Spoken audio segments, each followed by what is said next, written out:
What up, Fight World? It's your boy Ego, and I'm back with some more unboxing. Now, September 14th is right around the corner.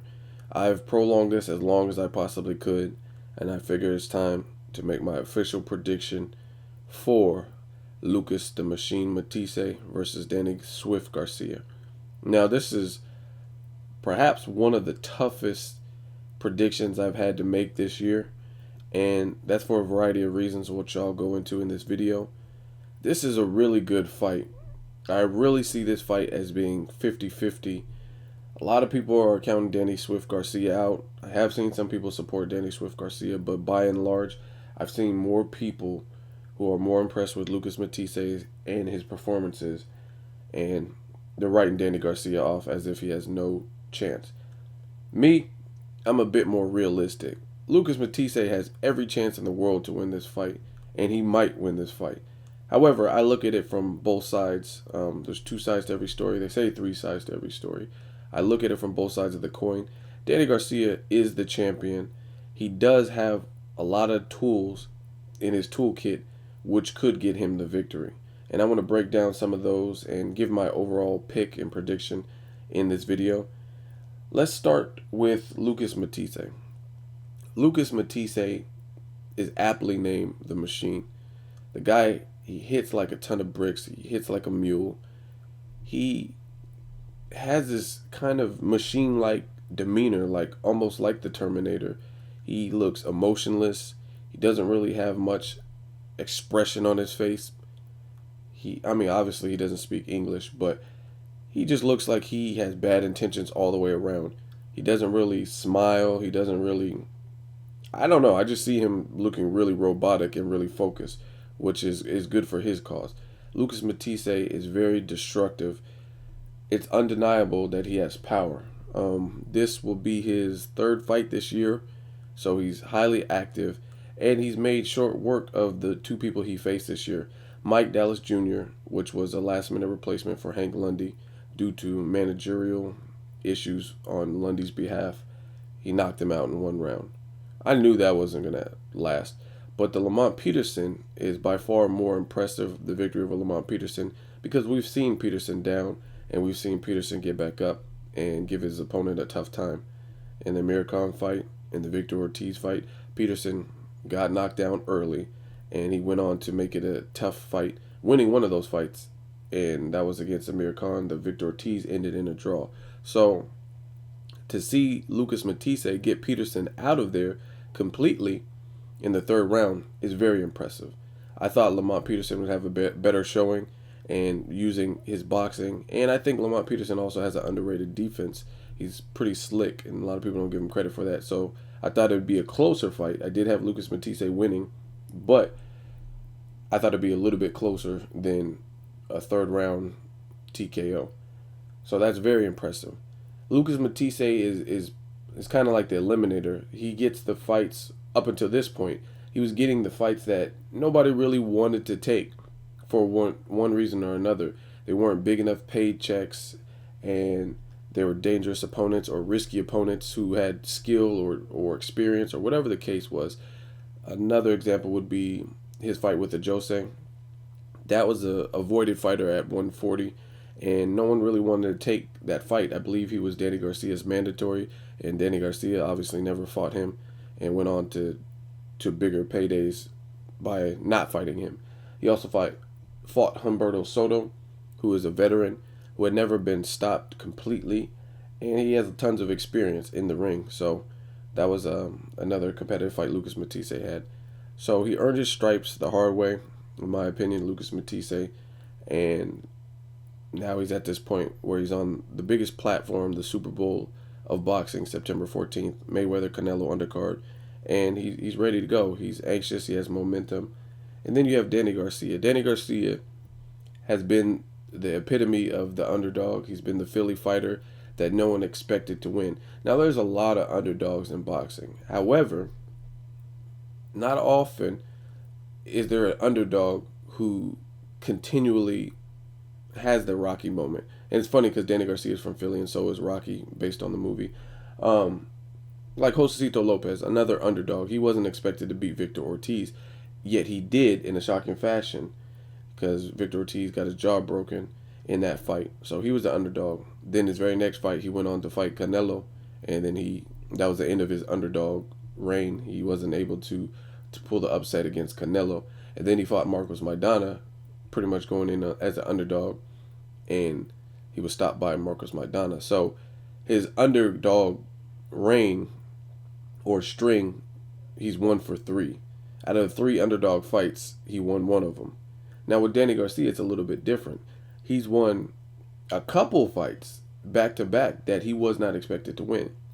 I don't care what anyone says, but his first fight with Erik Morales, he was not expected to win. How could he be? Erik Morales was the known name.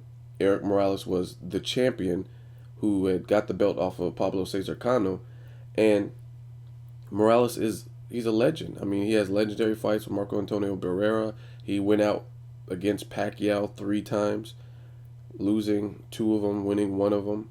Erik Morales has also stood the test against Marcos Maidana, a feared puncher at 140, as you guys all know, and he went the distance with him. He didn't get knocked out or anything, and he was a champion at the time Danny Garcia fought him in the first fight. And Danny Garcia rose to the occasion. A lot of people didn't even know who Danny Garcia was. He came out and he had the goofy grill, and I remember seeing him. I was like, who the fuck is this dude? Because I didn't really recognize him with the grilling and all that, but I had seen him fight. I seen the Kendall Holt fight, I think it was.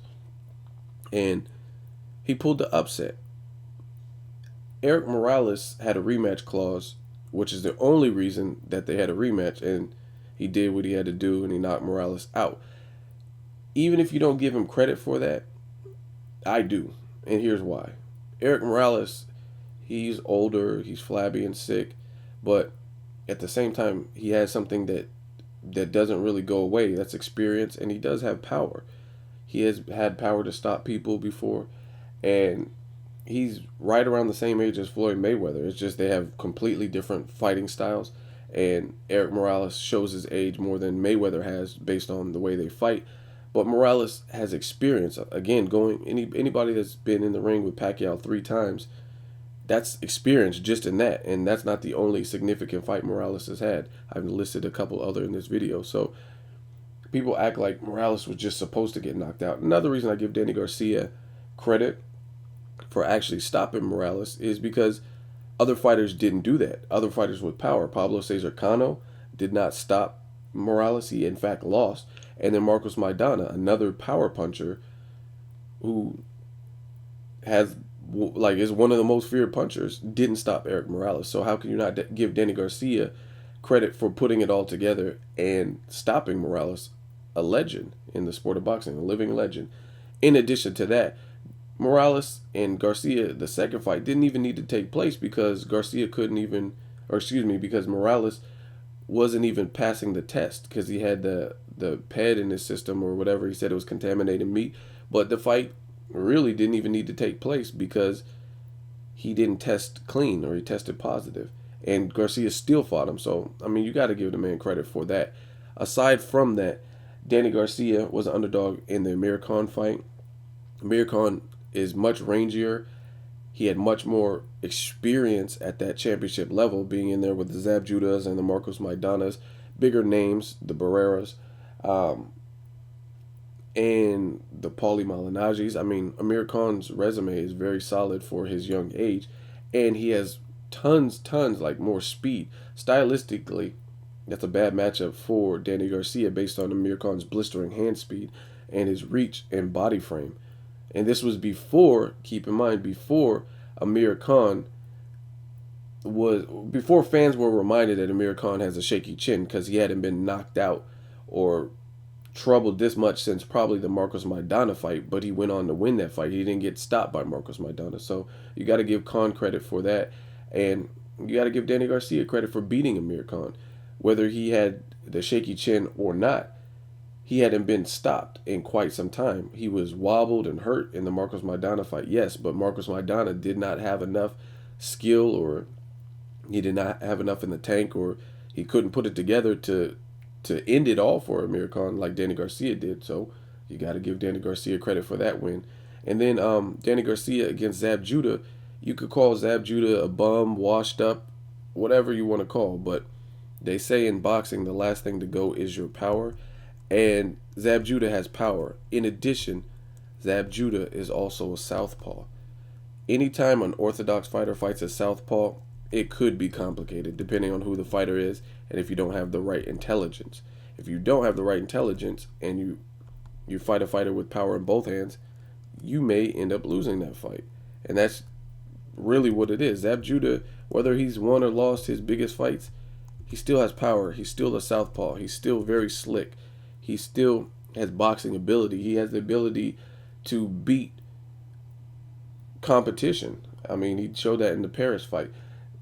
Zab Judah, a lot of people give him shit and a lot of people give him flack because he's losing to the top tier guys at the time. He lost to Carlos Baldomir, who wasn't a bad fighter. At the time, he lost to Floyd Mayweather, who is still doing what he does. I mean, he lost to Cotto, who is an excellent fighter, a future Hall of Famer. So he's not losing necessarily to bums or like to cab drivers. So you got to give Danny Garcia a fight with Zab Judah credit because he weathered the storm. He got hurt in the championship rounds and he never went down. I give him credit. And again, a lot of people were saying stylistically Zab Judah was going to pick him apart, which is possible because he has power, he's a southpaw, and he's slick.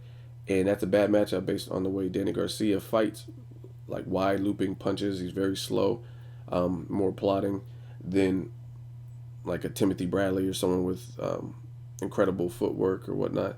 So I see this as being a really good competitive fight, Lucas Matthysse and Danny Garcia. I'm going to go with Danny Garcia for the win. I would say unanimous or maybe even a split decision win over Lucas Matthysse, or he might stop him late. And the reason why I'm going with Danny Garcia is because Danny Garcia is the champion. He's had the fights with the bigger names in recent memory. He's been in there with like the Kendall Holtz. He's been in there with the Nate Campbells when Nate Campbell was still doing good, with the Amir Khans. Lucas Matthysse has some good names too. Lamont Peterson probably being the biggest of those names. That was probably the biggest win. Humberto Soto is a good name, but at the same time, he has never looked as good as he has in the lower weight divisions as in the higher weight divisions. Lucas Matthysse also stopped DeMarcus Corley, but DeMarcus Corley has tons of losses, and DeMarcus Corley had to go up in weight against a feared puncher, so he did what he did. Lucas Matthysse versus Ajose. Ajose was avoided, but many fans hadn't really heard much of Ajose and really knew what. We just know that he was avoided because that's what was said. But in his recent fight with Hank Lundy, he doesn't look unbeatable. And he went like 7 rounds or whatever it was with Lucas Matthysse. So just as far as the competition, I've seen Danny Garcia hurt. Zab Judah fight would be the example. I've seen Danny Garcia hurt in the championship rounds, and he showed 2 things: that he has that bite down, and he can bite down and weather the storm to come out on top. His forehead was bleeding profusely. He was getting rocked and buckled and buzzed and wobbled, and he stood his ground. He still kept fighting. He still kept throwing punches, even though Zab Judah won the last 3 rounds. And that has to be frustrating if you really think about it, to be dominating an opponent for the most part, and then in the championship rounds, the crowd's keeping Zab Judah alive, and he starts to hurt you. And the championship rounds is what really tells the tale, because in the championship rounds, that's when fighters tend to fade, or where your stamina and training comes into play. I've seen Danny Garcia weather that storm. Again, in the Zab Judah fight, he was getting rocked towards the end, and he was catching shots that I know he probably didn't see coming against a veteran, a fighter who's a southpaw, and a fighter with angles and power. And he weathered that storm. Lucas Matthysse, it might be against his best interest that he's been disposing of people so quickly. Because when you have someone in front of you that you can't knock out in round 1, like Mike Dallas, or you can't knock him out, stop him in round 3, like Lamont Peterson, and they hold their ground, then how are you going to respond to that? Like, what are you going to do? What is the game plan if your power does not prevail, and you get frustrated because this person has a chin. And I think both fighters have a monster chin. I think they both have a good chin, but I've seen Danny Garcia. The reason I'm giving Danny Garcia the slightest of edges is because I've seen Danny Garcia have to kick into a different dimension or go into a different gear in order to salvage his win. And he's been the underdog. Lucas Matthysse versus Mike Dallas Jr. is not really the underdog. Him against Humberto Soto, to me, was not the underdog because Soto was a fighter who looked good in the lower weight divisions and built his name up there. And he was going up against a bigger boxer puncher with power. A Jose, I didn't really know all about a Jose's resume. I knew he was avoided, but a lot of people that I talked to didn't even really know much about a Jose, other than like, oh, he was the mandatory and he was the interim title holder, and he was avoided.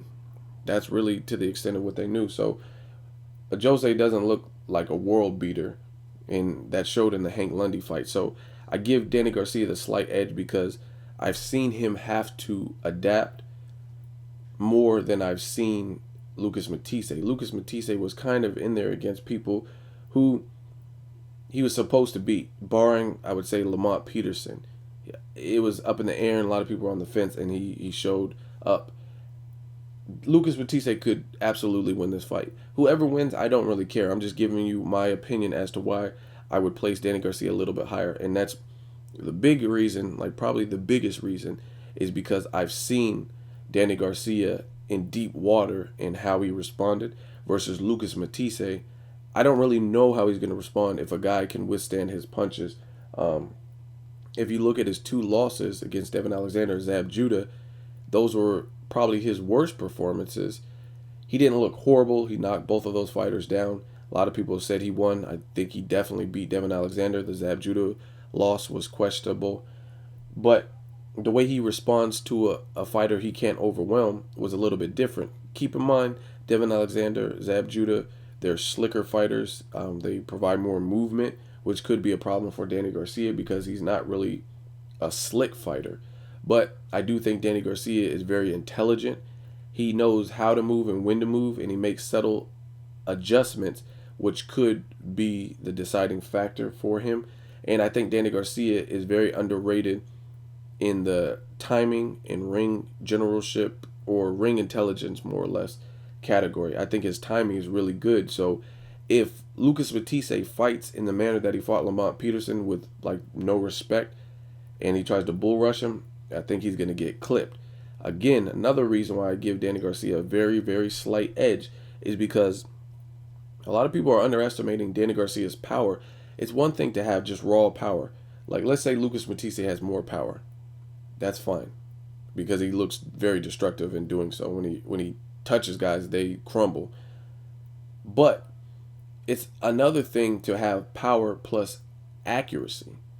Danny Garcia is very good with his timing, and to have a good amount of power plus timing, I think that beats raw, uncut power.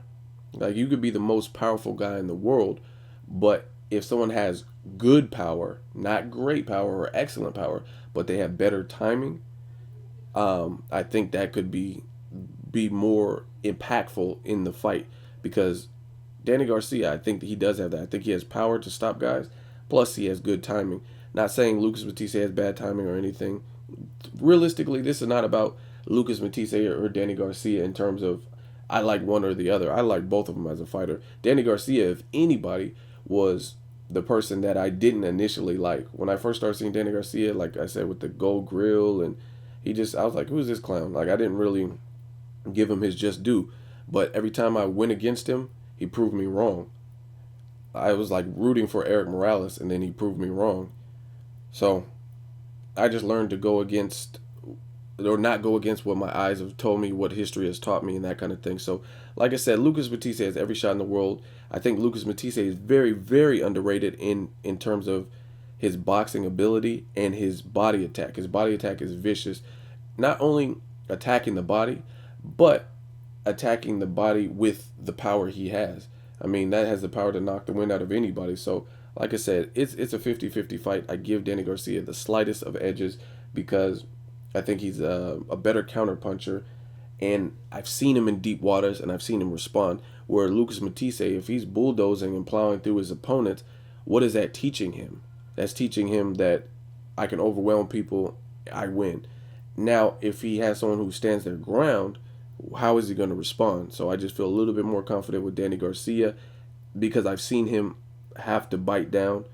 Zab Judah fight in his most recent fight, he had to do that versus Lucas Matthysse was plowing through guys in a destructive fashion, but most of those guys he was expected to beat, except for Lamont Peterson or his earlier fights with like Zab Judah or Devin Alexander, and he didn't win those fights according to the judges, so it's questionable. So that's really my thoughts on this fight. I'm just looking for a great night of boxing, a good fight. I could be completely wrong, and I'm okay with that because it's that caliber of a fight. It's that good of a fight where if I am wrong, then I'm wrong. Hopefully someone shows me something that I didn't see, and that's what I love about the sport of boxing.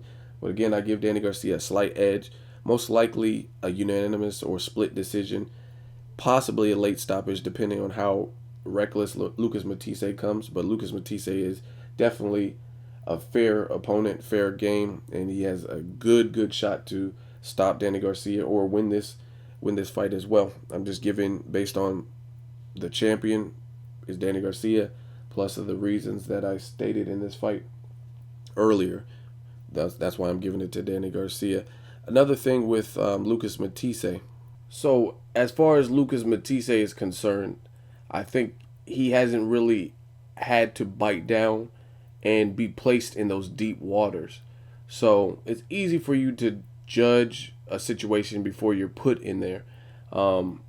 If you were watching a movie or Cops, the TV show or something like that, and you see a cop given a certain situation, and it's easy for you to look at that on TV and say, man, if the robbers came out with AKs and they were spraying, I would get up and start shooting back. But it's totally different when you're in the line of fire and that actual situation is happening to you right then and there. So as far as Matthysse, why I feel a little bit like trust me, this is like microscopic favoring Danny Garcia. It is not by much, but my point being is I think Danny Garcia has been brought into the trenches a lot more than Lucas Matthysse. And the thing with that is, again, it's easy for you to say what you would do, but when you're in that situation, we don't know. His chin could be made of pure granite. But Danny Garcia, in my opinion, out of Lucas Mathisse's fights, who has Lucas Matthysse fought that was more heavy-handed than Danny Garcia? Lamont Peterson wasn't. Humberto Soto wasn't. He was, again, good at the lower weight classes. DeMarcus Corley moved up in weight, and he was fighting at 140, and he had several losses and that kind of thing. I think DeMarcus Corley might have been better in the lower weight classes as well, and he had been beat several times by the time Lucas Matthysse got to him. So who really brought Lucas Matthysse into deep waters and made him think, other than maybe Devin Alexander and Zab Judah, and those are fights he lost. So I'm really anxious to see how Lucas Matthysse responds to Danny Garcia's punches. Again, it's a different fight than Lamont Peterson. I don't think Lamont Peterson had the type of pop behind his shots to get Lucas Mathisse's respect early.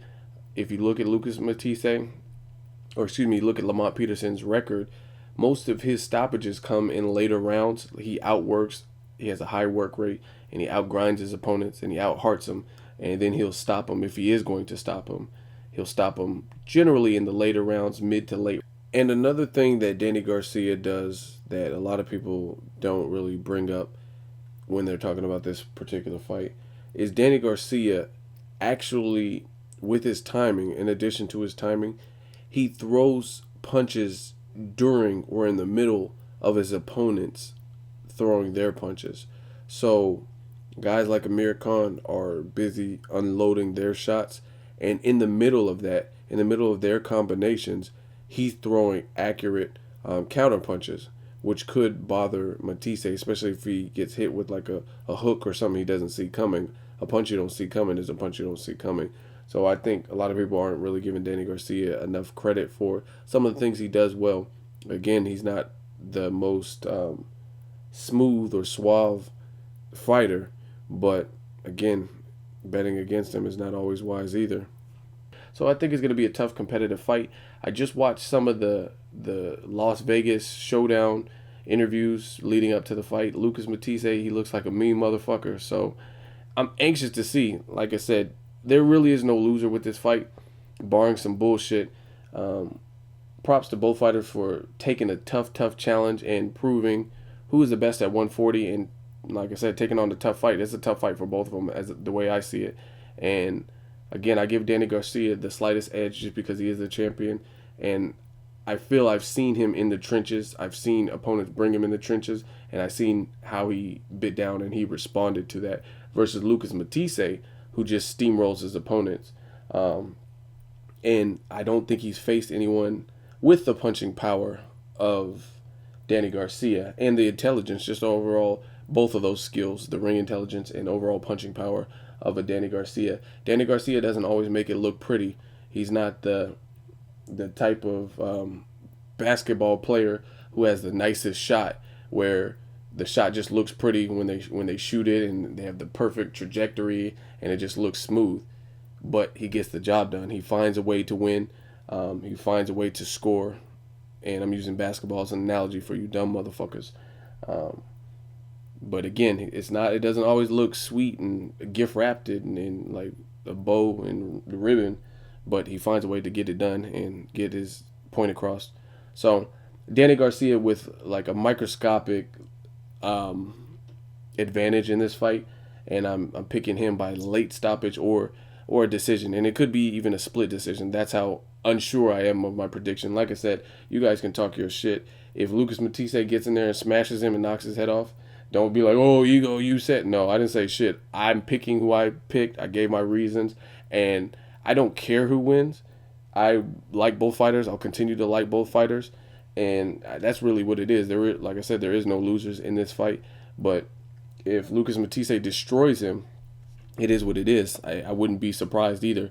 So it's very hard for me to pick, but like I said, I give Danny Garcia the championship credit and for everything I've stated in this video. Let me know what you guys think of this particular fight. Who wins? How does it play out? September 14th, we will all see who's the one and who's the two.